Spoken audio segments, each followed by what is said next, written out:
ચલો કેમ છો વિદ્યાર્થી મિત્રો? આપણે ચેપ્ટર નંબર 6 વિદ્યુત ચુંબકીય પ્રેરણામાં સ્વાધ્યાયના દાખલામાં આપણે 11 સુધી આપણે દાખલા કર્યા છે અને 12મા દાખલાથી આપણે શરૂઆત કરીએ. આજના વિડિયો લેક્ચરની 12મા દાખલાથી આપણે શરૂઆત કરીએ.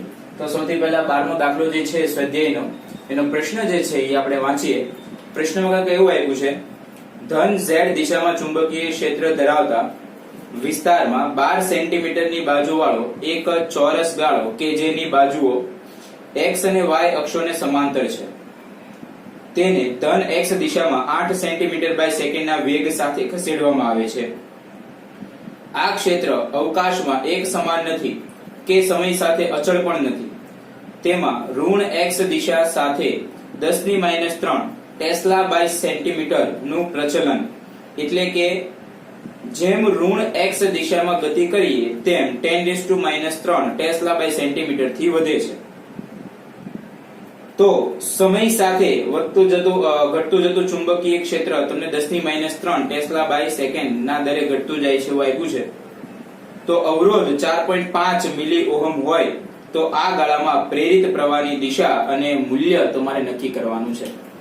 તમે જો પ્રશ્નની અંદર બે વસ્તુ તમને આપી છે. ચુંબકીય ક્ષેત્ર જે છે એ અંતર સાથે ઘટે છે અને ચુંબકીય ક્ષેત્ર જે છે એ સમય સાથે ઘટે છે. એકવાર ચુંબકીય ક્ષેત્ર અંતર સાથે ઘટે છે dB/dx અને ચુંબકીય ક્ષેત્ર સમય સાથે ઘટે છે એટલે કે dB/dt. તો આપણે શું કરવું પડે? આ બંને કેસની અંદર પ્રેરિત EMF જે છે એની ગણતરી આપણે કરવી પડે. બાકી પ્રશ્નની અંદર ક્ષેત્રફળ બાજુ જે છે એ આપ્યું છે.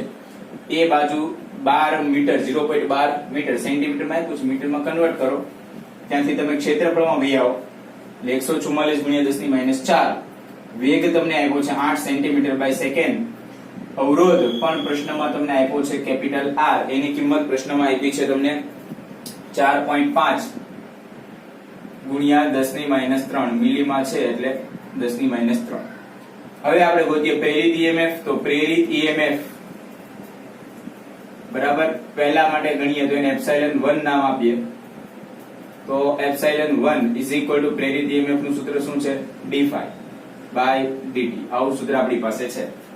પહેલા આપણે જે ગણતરી કરશું એ અંતર દર સાથે ગણતરી કરશું જે EMF આપણને મળે છે. અચ્છા, phi ની જગ્યાએ તમે શું લખી શકો? તો ε1 d/dt ઇન્ટુ બ્રેકેટ BA આપણે લખી શકીએ છીએ. એમાં A કોન્સ્ટન્ટ છે ને બહાર લઈ લો તો ε1 A ઇન્ટુ dB/dt આવું સૂત્ર તમારું થશે. પણ અત્યારે જે આપણે ગણતરી કરવાના છીએ એ અંતર દર સાથે ઉત્પન્ન થતું EMF ની ગણતરી કરવાના એટલે ε1 બરાબર A આપણે શું કરીએ? dB/dx અને dx/dt ઉપર નીચે dx વડે મલ્ટીપ્લાય કર્યું છે. ઓકે, એટલે dB/dx ની કિંમત આપણને આપી છે પ્રશ્નમાં 10⁻³. dx/dt એટલે અંતરનું સમયની સાપેક્ષે વિકલન, એ તમને વેગ આપે છે એની કિંમત આપી છે.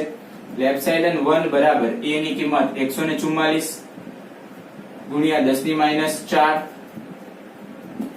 પછી dB/dx એની કિંમત 10⁻³ અને વેગની કિંમત 0.08. ઓકે, આટલી ગણતરી કરો એટલે તમને ε1 મળે. બરાબર, કેલ્ક્યુલેટરની મદદથી ગણતરી કરતા ε1 ની જે કિંમત છે એ મળે છે 115.2 × 10⁻⁶. 115.2 × 10⁻⁶ વોલ્ટ. આ ક્યારે મળ્યું આપણને? જ્યારે આપણે અંતર દર સાથે ગણતરી કરી ત્યારે. હવે આપણે ચુંબકીય ક્ષેત્ર જે સમય દર સાથે બદલાય છે અને EMF ઉત્પન્ન થાય એની ગણતરી આપણે કરવી છે. તો પ્રેરિત EMF એને નામ આપી દે ε2 d∅/dt. સૂત્ર એ તો કોમન જ છે, d/dt. phi ની જગ્યાએ આપણે લખી દઈએ BA. બરાબર, હવે ε as it is એને આપણે કોમન લઈ લઈએ એટલે થશે dB/dt. અને ચુંબકીય ક્ષેત્ર સમય સાથે બદલાય છે એની કિંમત તમને આપી છે dB/dt 10⁻³. એટલે ε2 જે છે એમાં કેપિટલ A જે છે એ કેપિટલ A ની કિંમત 144 × 10⁻⁴. અને dB/dt જે છે એ dB/dt ની કિંમત આપી છે 10⁻³. એટલે અહીંયા દીધે 10⁻³ 3. ઓકે, એટલે એપ્સાઇલન 2 ની કિંમત 144 ગુણ્યા 10⁻⁷ વોલ્ટ આવી આવશે. ઓકે, હવે તો કે કુલ ઈએમએફ આપણે જોઈએ છે, તો કુલ ઈએમએફ આપણે જોઈએ છે કુલ ઈએમએફ. તો કુલ ઈએમએફ માટે બંનેનો કરીએ આપણે સરવાળો, તો ટોટલ એપ્સાઇલન બરાબર epsilon 1 plus epsilon 2. Okay, epsilon 1 ની કિંમત તમને મળી ગઈ છે 115.2 ગુણ્યા 10⁻⁶, અને પ્લસ એપ્સાઇલન 2 એટલે અહીંયા 7 ઘાત છે, આપણે એને 6 ઘાતમાં ફેરવીએ એટલે 14.4 ગુણ્યા 10⁻⁶. ઓકે, એટલે એપ્સાઇલન બરાબર 115.2 અને 14.4, 115.2 પ્લસ 14.4 અને એને ગુણ્યા 10⁻⁶. ઓકે, આનું તમે સાદુરૂપ આપો એટલે એપ્સાઇલન બરાબર 0.4 અને 0.2 એટલે એ થઈ ગયું 6, આ થઈ ગયું 9, એક ને એક થઈ ગયું 2, એટલે 129.6 ગુણ્યા 10⁻⁶ વોલ્ટ. કુલ એપ્સાઇલન તમને આટલું મળશે. બીજું પ્રશ્નની અંદર એવું કીધું છે કે દિશા તમારે દર્શાવવાની છે, તો દિશા માટે આ જે એપ્સાઇલન ઉત્પન્ન થતું હોય બરાબર એનો વિરોધ કરતું દિશા તમારે ઉત્પન્ન થાય. બીજી એક વસ્તુ કે અહીંયા તમે એપ્સાઇલન 1 અને એપ્સાઇલન 2 નો બંનેનો સરવાળો કર્યો છે. સરવાળો એટલા માટે કર્યો છે કે બંને zx ની દિશામાં છે અને ઘટતા જતા મૂલ્યની દિશામાં છે. ખરેખર સૂત્રમાં એપ્સાઇલન -d∅dt આવે, ઘટતા જતા દિશામાં, બંને એક જ દિશામાં ઘટતી જતી દિશામાં છે, એટલે મેં ખરેખર કર્યો છે સરવાળો. એટલે હવે જે પ્રેરિત ઈએમએફ ની ઉત્પન્ન થાય એ વધતા જતા ચુંબકીય ફ્લક્સમાં ઉત્પન્ન થાય, અને વધતું જતું ચુંબકીય ફ્લક્સ માટે જો તમારી લૂપ જે છે જમણી બાજુની દિશામાં ગતિ કરતી હોય તો વિષમ ઘડી, આ પણ કોકની સાપેક્ષ તમારે લેવું પડે, માની લો કે અવલોકનકાર, તો વિષમ ઘડી દિશામાં તમને શું મળશે તો કે પ્રવાહ. ઓકે, બીજું પ્રવાહની ગણતરી આપણે કરવી હોય તો પ્રવાહની ગણતરી કઈ રીતે કરી શકાય તો કે એપ્સાઇલન IR અને I એપ્સાઇલન r. ચલો, એપ્સાઇલન ની કિંમત 129.6 ગુણ્યા 10⁻⁶, અને છેદમાં r ની કિંમત 4.5 ગુણ્યા 10⁻3. આનું તમે સાદુરૂપ આપશો એટલે તમને શું મળશે તો કે પ્રવાહ. ઓકે, પ્રવાહ અને એપ્સાઇલન આ બે વસ્તુ ગણતરી કરવાની હતી, અને દિશા. ઓકે, જોઈ લો. ચલો વિદ્યાર્થી મિત્રો, નવો પ્રશ્ન જોઈએ આપણે સ્વાધ્યાયની અંદર. સ્વાધ્યાયની અંદર દાખલા નંબર 13 બરાબર છે. પ્રશ્ન જે છે એ પહેલા આપણે વાંચીએ. પ્રશ્નની અંદર કંઈક એવું આપ્યું છે, એક શક્તિશાળી લાઉડ સ્પીકરના ચુંબકીય ધ્રુવો વચ્ચેના ક્ષેત્રને મૂલ્યને માપવું છે. ખૂબ જ નજીક વીંટાળેલ 25 આંટાઓ વાળી એક નાની 2 સેન્ટીમીટર સ્ક્વેર ક્ષેત્રફળની સપાટ સર્ચ કોઇલ ને ક્ષેત્રની દિશામાં લંબ રાખવામાં આવે છે, અને પછી ક્ષેત્રના વિસ્તારમાંથી ઝડપથી ખેંચી લેવામાં આવે છે, અથવા તો સમતુલ્ય રીતે તેના સમતલને ક્ષેત્રની દિશાને સમાંતર લાવવા માટે કોઈ તેને ઝડપી 90 ડિગ્રીનું ભ્રમણ આપી શકે છે. આ ગૂંચળામાં વહેતો કુલ વિદ્યુત ભાર ગૂંચળા સાથે જોડાયેલ બેલેસ્ટિક ગેલેનોમીટર દ્વારા માપવામાં આવે છે, જે 7.5 મિલી કુલમ્બ જેટલો છે. આ ગૂંચળા અને ગેલેનોમીટરનો સંયુક્ત અવરોધ 0.50 ઓહમ અને ચુંબકની પ્રબળતા જે છે એનું અનુમાન કરો. જો વિદ્યાર્થી મિત્ર આપણને જે ગણતરી કરવાની કીધી છે એમાં ચુંબકીય ક્ષેત્ર આપણે ગોતવાનું છે, તો એની માટે આપણી પાસે સૂત્ર એપ્સાઇલન -n,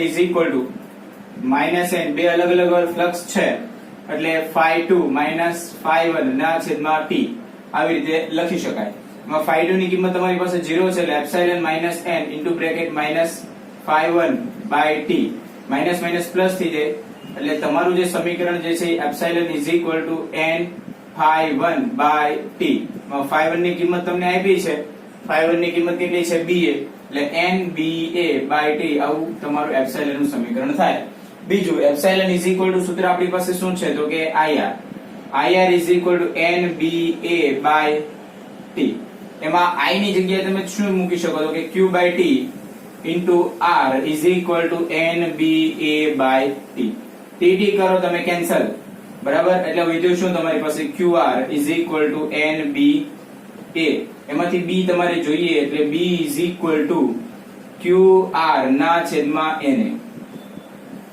ઓકે, હવે Q ની કિંમત તમારી પાસે છે, Q ની કિંમત પ્રશ્નમાં આપી છે 7.5 ગુણ્યા 10 ની -3. ઓકે, R ની કિંમત જે છે એ તમને આપી છે 0.50. કેપિટલ N જે છે એની કિંમત તમને આપી છે 25 અને A જે છે એની કિંમત આપી છે 2 ગુણ્યા 10 ની -4 મીટર સ્ક્વેર માં આપણે લઈશું તો 2 ગુણ્યા 10 ની -4. આની ગણતરી તમારે કરવાની એટલે તમને શું મળશે? ચુંબકીય ક્ષેત્ર. ઓકે, ખાલી Fsin n ϕ2 ϕ actually equation dϕ/dt પણ dϕ ને તમે ઓપન કરશો એટલે i2 ϕ. ઓકે, જોઈ લો. ચલો વિદ્યાર્થી મિત્રો, આગળ વધીએ આપણે. નેક્સ્ટ આપણે જે 14મા નંબરનો દાખલો જે છે સ્વાધ્યાયની અંદર એ તમારે હોમવર્કમાં કરવાનું છે. એ આકૃતિ બેઝ દાખલો છે અને અમુક વસ્તુ જે એમાં ગોતવાની કીધી છે ઓલરેડી આપણે પહેલા કરી લીધેલી છે એટલે એમાં વધારે આપણે સમય નહીં બગાડતા આપણે આગળના દાખલામાં મૂવ કરીએ છીએ. દાખલા નંબર 15 જે છે પહેલા એની આપણે રકમ વાંચીએ પછી આપણે સોલ્યુશન જોઈએ. તો 15મા નંબરના દાખલામાં કંઈક એવું આપ્યું છે કે 30 સેન્ટીમીટર લંબાઈ ધરાવતા 25 સેન્ટીમીટર સ્ક્વેર આડછેદનું ક્ષેત્રફળ ધરાવતા અને 500 આંટા વાળું અને જેના ગર્ભ ભાગમાં હવા હોય એવું એર કોડ એટલે કે સોલેનોઇડ 2.5 એમ્પિયર પ્રવાહનું વહન કરે છે. આ પ્રવાહને અચાનક 10 ની -3 સેકન્ડના ટૂંકા સમય માટે બંધ કરવામાં આવે છે. આ પછી પરિપથમાં ખુલ્લી કળના બે છેડા વચ્ચે પ્રેરિત સરેરાશ બેક EMF કેટલું હશે અને આ સોલેનોઇડની છેડાની નજીક ચુંબકીય ક્ષેત્ર ના ફેરફારને અવગણો. તો આપણે ગોતવાનું છે પહેલા તો સરેરાશ EMF જે છે એની ગણતરી આપણે કરવાની છે. તો આપણે અહીંયા જો કે ચુંબકીય ક્ષેત્ર સોલેનોઇડ તમને આપ્યું છે અને ચુંબકીય ક્ષેત્રનું સૂત્ર. તો સોલેનોઇડ માટે ચુંબકીય ક્ષેત્રનું સૂત્ર શું છે? તો કે સોલેનોઇડ માટે ચુંબકીય ક્ષેત્ર B = μ0 Ni. સ્મોલ n લેતા હશો તો Ni અથવા તો B = μ0 કેપિટલ Ni/L. જ્યાં સ્મોલ n ની જગ્યાએ મેં શું લખ્યું છે? સ્મોલ n ની જગ્યાએ કેપિટલ N/L વસ્તુ મેં મૂકેલી છે. બીજું, હવે આપણે ગોતીએ ફ્લક્સ. તો જો ફ્લક્સ ની આપણે ગણતરી કરીએ તો ફ્લક્સ માટે ફ્લક્સ ϕ NAB થશે બરાબર. n ની કિંમત આપણી પાસે છે, b n ની કિંમત પણ આપણી પાસે છે. તો Na અને b ની કિંમત આપણી પાસે μ0 Ni/L છે બરાબર. અહીંયા ફ્લક્સ ϕ μ0 n² I/A/L થયું. ઓકે, આમાં બધાયની આપણે કિંમત મૂકીએ. જેમાં μ0 ની કિંમત તમને આપી છે 4π ગુણ્યા 10 ની -7. અચ્છા, n ની કિંમત તમને આપી છે 500 500 નો કરો વર્ગ. બીજું પ્રવાહ જે છે એની ગણતરી પ્રવાહ તમને આપ્યું છે 2.5. એ જે છે એની કિંમત 25 ગુણ્યા 10 ની -4 અને છેદમાં તમને આપ્યું છે L. તો L ની કિંમત તમને આપી છે 0.3. આની ગણતરી કરશો એટલે તમને ફ્લક્સ મળશે. એ ફ્લક્સ ની કિંમત હું ડાયરેક્ટ લખું છું. એ ફ્લક્સ ની કિંમત 6.54 ગુણ્યા 10 ની -3.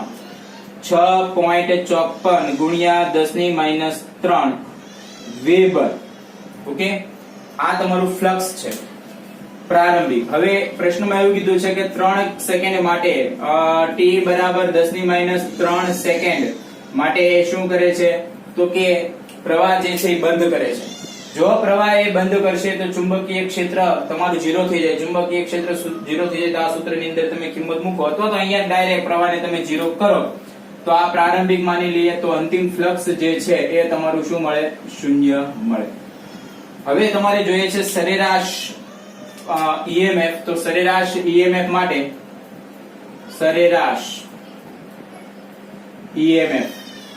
માટે તો કુલ EMF ના છેદમાં સમયગાળો એટલે કે EMF માં થતો ફેરફાર. કુલ EMF એટલે આપણે EMF માં ફેરફાર જે છે EMF ફેરફાર એ આપણે લઈએ છીએ અને છેદમાં સમયગાળો. ઓકે, તો સરેરાશ EMF એમાં ફેરફાર જે છે ϕ2 અને ϕ. તો ϕ2 તો તમારું એમ 0 છે. આ ϕ1 જે છે એ તમને 6.54 ગુણ્યા 10 ની -3 મળે છે અને સમયગાળો તમારી પાસે -3 ઓલરેડી તમને આપ્યો છે. 10⁻³ ગયું એટલે સરેરાશ ઈએમએફ જે છે એ સરેરાશ ઈએમએફ ની કિંમત 6.54 વોલ્ટ તમને મળી. શું કામ એ 0 થયું ફ્લક્સ સેકન્ડ? કારણ કે પ્રવાહ ક્ષણભર માટે 10⁻³ સેકન્ડ માટે 0 કરે છે, તો તમારો પ્રવાહ જ હોય નહીં તો ફ્લક્સમાં કોઈ ફેરફાર થવાનો નથી, અને ફ્લક્સ ન હોય તો ઈએમએફ તમારું જનરેટ થવાનું નથી. દાખલા નંબર 15.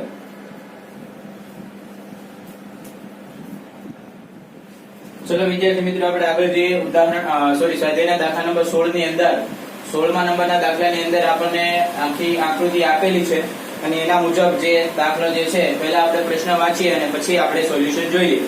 પ્રશ્નની અંદર એવું આપ્યું છે કે આકૃતિમાં બતાવ્યા પ્રમાણે એક લાંબા સુરેખ તાર અને એ બાજુવાળા એક ચોરસ ગાળા વચ્ચેનો અન્ય પ્રેરકત્વ માટેનું સૂત્ર તમારે મેળવવાનું છે.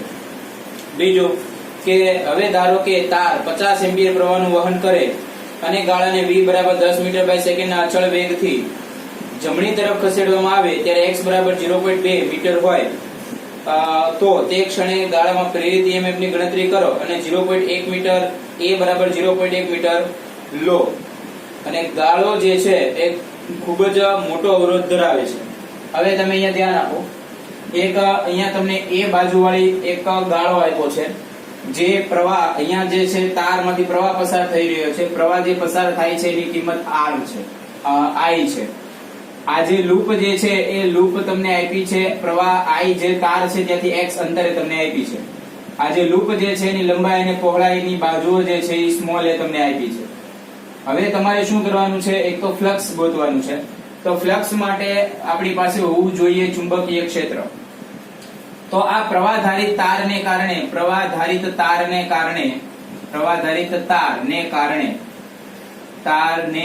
આપણે શું કરીએ તો કે આપણને જે આખી લૂપ આપી હતી એમાં એક આ કાળો પોર્શન, શેડેડ પોર્શન મેં તમને કરીને બતાવ્યો છે. એ ક્યાં છે? તો કે તારથી r જેટલા અંતરે, એટલે કે r જેટલા અંતરે આપણે શું કરીએ તો કે dr જેટલો સૂક્ષ્મ ખંડ જે છે એ સૂક્ષ્મ ખંડ વિચારીએ. ઓકે, આ સૂક્ષ્મ ખંડ વિચારતા એની ઉપર ઉત્પન્ન થતું ચુંબકીય ક્ષેત્ર B = μ0I by 2πr, આવું સૂત્ર થશે. B = μ0I upon 2πr. હવે આપણે જે આ ખંડ તમે ધાર્યો છે સૂક્ષ્મ ખંડ, એ સૂક્ષ્મ ખંડ જે છે એ સૂક્ષ્મ ખંડનું તમે ક્ષેત્રફળ ધારો. સૂક્ષ્મ ખંડ માટેનું ક્ષેત્રફળ,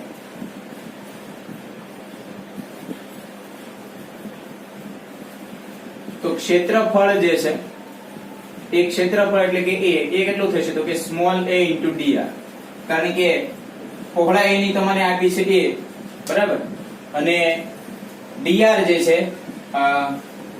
લંબાઈ તમે લઈ લો a અને પહોળાઈ તમે લઈ લો dr, એટલે ક્ષેત્રફળ તમને આવી ગયું a into dr. હવે તમે ગોતો ફ્લક્સ. તો ફ્લક્સ માટેનું સૂત્ર સ્મોલ ફ્લક્સ ઉત્પન્ન થશે એટલે d5 નામ આપીએ, b એ સૂત્ર થશે એટલે કે d5 ની કિંમત શું થઈ ગઈ તો b ની કિંમત μ0I upon 2πr છે, અને a ની જગ્યાએ તમે શું લખશો a into dr. ઓકે, આ તમને મળ્યું સૂક્ષ્મ ફ્લક્સ. હવે તો કે તમારે આખા લૂપ ને કારણે જોઈએ છે તો તમે ક્યાંથી તો કે x થી x plus a સુધી તમારે ઇન્ટિગ્રેશન કરવાનું, એટલે કુલ ફ્લક્સ ની ગણતરી તમે કરો તો કુલ ફ્લક્સ કેટલું થાય તો કે flux phi is equal to integration of d5. Okay, integration of d5 માં ઇન્ટિગ્રેશન તમારે ક્યાંથી ક્યાં સુધી કરવાનું છે તો કે x થી x plus a સુધી કરવાનું છે. Okay, 5 as it is integration x થી x plus a, અને d5 ની કિંમત μ0IA by 2πr into dr. જે વસ્તુ અચળ છે એને બહાર કાઢી લઈએ એટલે flux phi is equal to μ0IA by 2π, એને મેં બહાર લઈ લીધું, integration x to x plus a 1 upon r into dr. હવે 1 upon r નું ઇન્ટિગ્રેશન આપણને ખબર છે ln r કરતા પછી ઉપર પહેલા અપર લિમિટ પછી માઈનસ કરીને લોઅર લિમિટ, ડાયરેક્ટ હું લખું છું flux phi is equal to μ0IA ના છેદમાં 2π. ઓકે,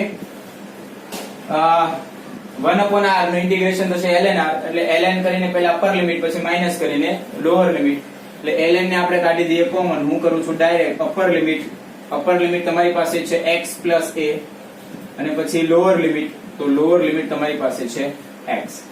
એટલે ફ્લક્સ ની કિંમત જે છે એ તમને આટલી મળી, mu naught I upon 2 pi ln x plus a by x.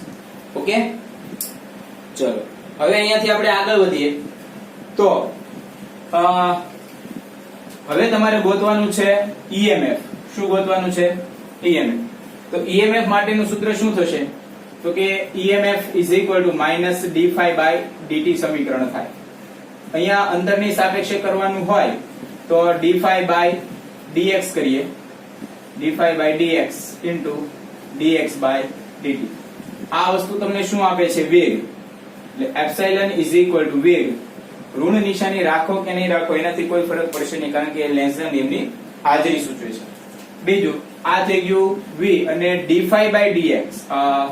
તો d phi by dx ની કિંમત તમારી પાસે અહીંયા છે, એટલે d by dx કરી અને phi ની કિંમત mu naught I a by 2 pi ln x plus a by x. આવું આખું સમીકરણ છે.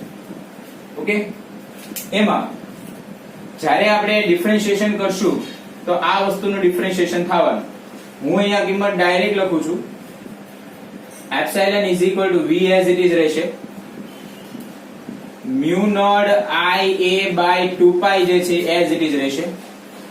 અહીંયા ઇન્ટિગ્રેશન કરતા ડિફરન્શિએશન કરતા કિંમત જે છે એ આવશે 1 plus a by x, જે ઓલરેડી કિંમત છે એ જ, અને minus a by x square. Okay, આનું તમે સાદુરૂપ આપો એટલે epsilon is equal to v mu naught I by 2 pi. Okay, અહીંયા તમને થશે 1 upon x plus a by x, અને અહીંયા તમને ઓલરેડી આપેલું છે માઇનસ, આ ગુણાકારમાં માઇનસ કરીશું, minus a by x square. Okay, અહીંયાથી એક x અને એક x આ કટ થઈ જાય, આ અંદર લઈ લઈએ એટલે epsilon is equal to v mu naught I a by 2 pi into bracket x into x plus a. આવું તમારું સમીકરણ થાય. આ સમીકરણની અંદર હવે જે બી વસ્તુ તમને v mu naught I a બધી જ કિંમત તમને આપી છે એ કિંમત મૂકો એટલે તમને એપ્સિલોન જે છે એનો જવાબ મળે. ઓકે, જોઈ લો.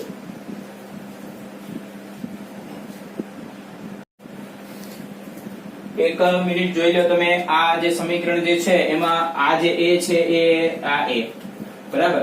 હવે આ a એટલે એક્ચ્યુઅલમાં અહીંયા a સ્ક્વેર થશે, એટલે આ જે છે થોડુંક નાનકડું કરેક્શન છે. સમીકરણ તમારું v mu naught I a square into bracket 2 pi into bracket x plus x into bracket x plus a. આવું સમીકરણ, આમાં કિંમત મૂકશો એટલે જવાબ આવી જશે.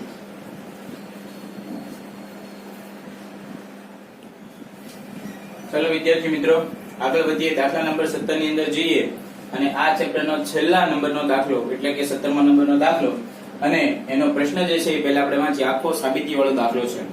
પ્રશ્નમાં કંઈક આપણને એવું આપ્યું છે કે એક રેખીય વિદ્યુતભાર લેમ્બડા પ્રતિ એકમ લંબાઈને કેપિટલ M દ્રવ્યમાન અને કેપિટલ R ત્રિજ્યાના વ્હીલની ધાર પર એક સરખી રીતે મૂકવામાં આવે છે. આ વ્હીલમાં હલકા અવાહક આરાઓ છે અને તેના અક્ષને અનુલક્ષીને ઘર્ષણ વિના મુક્ત ભ્રમણ કરે છે. એક સમાન ચુંબકીય ક્ષેત્ર એ ધારની અંદર વર્તુળાકાર વિભાગમાં વિસ્તરેલ છે, જેને B = B0 × K cap બરાબર 0 દ્વારા આપવામાં આવે છે. તો આ ક્ષેત્ર અચાનક બંધ કર્યા પછી વ્હીલનો કોણીય વેગ શું હશે એની ગણતરી તમારે કરવાની છે. વ્હીલનો કોણીય વેગ જે છે એની તમારે ગણતરી કરવાની. હવે અહીંયા તમે ધ્યાન આપો. સૌથી પહેલા એવું થશે કે ફેરેડેના નિયમ મુજબ એપ્સિલોન = સૂત્ર શું છે તો કે d phi by dt. તો એપ્સિલોન બરાબર d phi by dt. આ જે ત્રિજ્યા જે છે એ સ્મોલ a ત્રિજ્યા છે, આટલી ત્રિજ્યા સ્મોલ a છે અને આખી જે ત્રિજ્યા છે એ કેપિટલ R છે. એટલે કે વિદ્યુત ભારને જે કાર્ય કરવું પડશે એ કાર્ય જે છે એ W1 બરાબર તો કે Q એપ્સિલોન જેટલું કાર્ય થશે. જો Q જેટલા વિદ્યુત ભારને આ જે ત્રિજ્યા જે છે એ જેટલું ત્રિજ્યા એમાં પરિભ્રમણ કરાવવા માટેનું કાર્ય જે છે એ q એપ્સિલોન જેટલું થશે. બીજું કે અહીંયા તમારી પાસે વિદ્યુત ક્ષેત્ર બી હાજર હોય, બરાબર, તો વિદ્યુત ક્ષેત્રને કારણે ઉત્પન્ન એક પરિભ્રમણ પૂર્ણ કરવા માટે વિદ્યુત ક્ષેત્રને કારણે પણ ઉત્પન્ન થતું કાર્ય તો q e into 2 pi a આવું થશે, બરાબર છે. W2 is equal to QE into 2 pi a. 2 pi a કોનું છે કે આખું એક પરિઘ પૂર્ણ કરવા માટે થતું કાર્ય. હવે આ બંને કાર્ય જે છે એને આપણે સરખાવીએ, બરાબર, આ W2 અને W1 બંનેને આપણે સરખાવીએ તો Q epsilon is equal to QE into 2 pi a આવું સૂત્ર થાય. એક કામ કરી દઈએ, આ Q epsilon છે, Q અને Q ને આપણે કરીએ કટ. ઓકે, એટલે આપણી પાસે સમીકરણ જે છે એમાં કેપિટલ E ને તમે કરતા બનાવો, એટલે capital E is equal to શું થશે 1 upon 2 pi a into epsilon આવું તમારી પાસે સમીકરણ થાય. Capital E is equal to 1 upon 2 pi a into epsilon આવું તમારું કંઈક સમીકરણ બનશે. હવે તો કે એપ્સિલોન બરાબર શું થાય, તો કે એપ્સિલોન બરાબર આપણને ખબર છે -d∅/dt. આ કિંમત આપણે અહીંયા મૂકીએ તો capital E is equal to -1 upon 2 pi a into d∅/dt આવું થશે. ઓકે, એમાં phi એટલે શું, અથવા તો d∅/dt આપણે ડાયરેક્ટ ગોતીએ તો d∅/dt, phi એટલે ખરેખર થાય b અને d∅/dt એટલે શું થશે તો કે d/dt into ba. ઓકે, એમાં d∅/dt b આપણે એ જ રીતે લખીએ, પાઈ a એટલે પાઈ r સ્ક્વેર આપણે કરીએ એટલે પાઈ r સ્ક્વેર, પણ અહીંયા a છે એટલે પાઈ a square into db/dt. d∅/dt બરાબર પાઈ a સ્ક્વેર into db/dt આવું સમીકરણ થાય. આ સમીકરણની કિંમત જે છે તમે આ સમીકરણમાં મૂકો એટલે કેપિટલ E જે છે એની કિંમત 1 upon 2 pi a ગુણ્યા પાઈ a સ્ક્વેર into db/dt આવી કિંમત થાય. અહીંયાથી a કટ થઈ જાય, પાઈ કટ થઈ જાય એટલે કેપિટલ E જે છે એની કિંમત હું અહીંયા મૂકું છું. કેપિટલ E ની કિંમત તો કે અહીંયા તમારી પાસે બીજું a ના છેદમાં 2, ઓકે, ઇન્ટુ બ્રેકેટ db/dt આવું તમારું સમીકરણ થાય. બીજું અહીંયા તમારી પાસે જે માઈનસ નિશાની છે, માઈનસ નિશાની એઝ ઇટ ઇઝ તમે રાખો તો capital E is equal to a/2 into bracket db/dt આ તમારું કેપિટલ E જે છે વિદ્યુત ક્ષેત્ર જે છે એનું સૂત્ર થાય. હવે ત્યાંથી આપણે આગળ વધીએ, પરિઘ પરનો કુલ વિદ્યુત ભાર છે જે છે એની ગણતરી કરીએ તો કે કુલ વિદ્યુત ભાર, પરિઘ પરનો કુલ વિદ્યુત ભાર એટલે લેમ્બડા ઇન્ટુ પરિઘ એટલે કે લેમ્બડા ઇન્ટુ 2 pi a આટલો વિદ્યુત ભાર છે. હવે લાગતું બળ, તો બળ જે છે એનું સૂત્ર F અને F is equal to QE, બરાબર. Q ની જગ્યાએ તમારી પાસે છે lambda into 2 pi a, lambda into 2 pi a. Okay, અને કેપિટલ E જે છે એ -a/2 ઇન્ટુ db/dt એટલે -a/2. એક કામ કરીએ, એ માઈનસ નિશાનીને આપણે લઈ લઈએ આગળ, -a/2 ઇન્ટુ db/dt આવું તમારું બળનું સમીકરણ થાય. હવે બળ એટલે શું થાય, તો બળની જગ્યાએ m ઇન્ટુ dv/dt આપણે લખી શકીએ, કારણ કે મારે જવું છે ઓમેગા ની અંદર, તો v આવશે તો જ ઓમેગા બનશે, is equal to minus lambda 2 pi a into a/2 into db/dt આવું સૂત્ર થયું. ઓકે, v ની જગ્યાએ શું મૂકી શકો, તો કે v ની જગ્યાએ આપણે મૂકી શકાય r ઓમેગા, તો m into r omega d/dt into r omega is equal to minus lambda 2 pi a into a/2 into db/dt. અહીંયાથી dt કરીએ કેન્સલ, બરાબર, અને m omega m r omega is equal to minus lambda 2 pi a into a/2 into dv. Okay, એટલે અહીંયાથી આપણને જે મળશે d omega લખીશું અહીંયા mr into d omega. d omega ને કરતા બનાવો તો d omega is equal to minus lambda 2 pi a. એક કામ કરી દઈએ, આ 2 અને 2 ને કેન્સલ કરી દઈએ, બરાબર. એટલે માઇનસ લેમડા પાઈ આ a અને આ એટલે થઈ ગયો a સ્ક્વેર. ઓકે, અને અહીંયા db તમારું એઝ ઇટ ઇઝ, અને જે આ mr જે છે એને લઈ લો અહીંયા છેદમાં, એટલે આ mr. આ તમારું d ઓમેગા આવ્યું. હવે આખું તમારે ઓમેગા જોતું હોય તો આખું ઓમેગા માટે ઇન્ટિગ્રેશન તમારે કરવું પડે d ઓમેગા નું. ઓકે, આમાં જે વસ્તુ કોન્સ્ટન્ટ છે બધી બહાર આવશે, minus lambda pi a square by mr.